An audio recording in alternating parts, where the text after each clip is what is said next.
This week, we installed the accessory wiring harness in the Jeep rock crawler.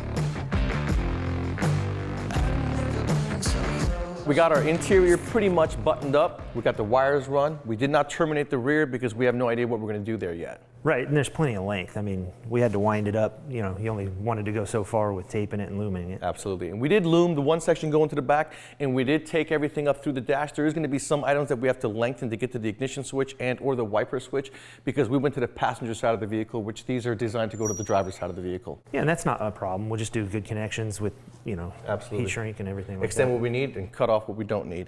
And in the kit, you're going to see this power wire for the alternator, but these older cars, the classic cars, run about 60 amps current through the alternator, and that's going to be plenty through this little wire. But these newer cars, if you guys are doing an LS swap in your modern car and you have a high amp alternator, 110 to 160, you're going to want to run a much bigger gauge wire for the alternator and fuse it.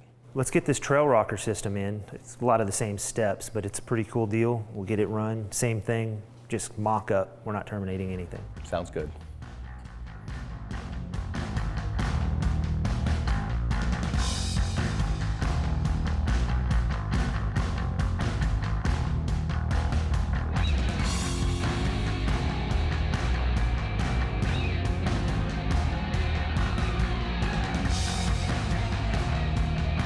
Now, when we're going to be wiring any vehicle up, you want to make sure to go around anything that may be in the way. In this case, I've got wires going to the left of this roll bar, and then I want to make sure that my tail section wire goes to the right of the roll bar because this section is going to go up into the dash.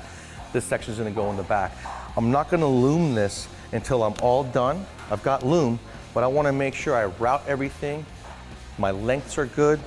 I'm going to take tape and tape every 12 inches, keeping these wires bundled together nice and tight.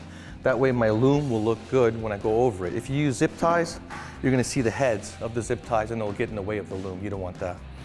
All we gotta do is take, these are all our power wires. We're gonna go to our components, then we're gonna ground each component where it sits on good metal. What's very convenient about this is that each leg has been bundled together so that you know exactly where it goes. Like for instance, I got a headlight switch, I've got my ignition switch. Each leg goes to a component, which makes it easier for you. You just make sure that you loom it at the end once you've terminated at the component. What makes this a little more simple, like I said, it's just time consuming, not very hard. But as you can see right there, it is completely illustrated where this wire goes every 12 inches.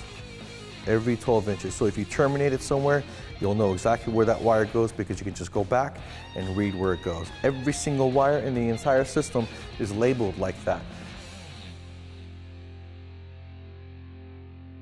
That wasn't too bad, wasn't it, Kevin? No. Got it all completed? No, the bracket Matt made was perfect. It just gets in there, it gets that trail rocker right next to the battery, down low, so we can get the lid off, we can get to all our fuses and all our relays. And having 8 circuits in that trail rock, we counted 5. Yeah. That gives us 3 extra to do whatever we want with. Yeah, that's going to be great. The switch panel inside, you know, obviously we don't know exactly where we want it, so it's awesome they put it in that housing. Yep. And it's got, you know, a tab on it. When we're ready, we can just mount it and go. Yeah, because you want that at arm's reach, you know what I Yeah. mean? So you don't know where the seat's gonna sit yet, so we're not gonna bolt that into the Jeep yet until we're finalized in that part.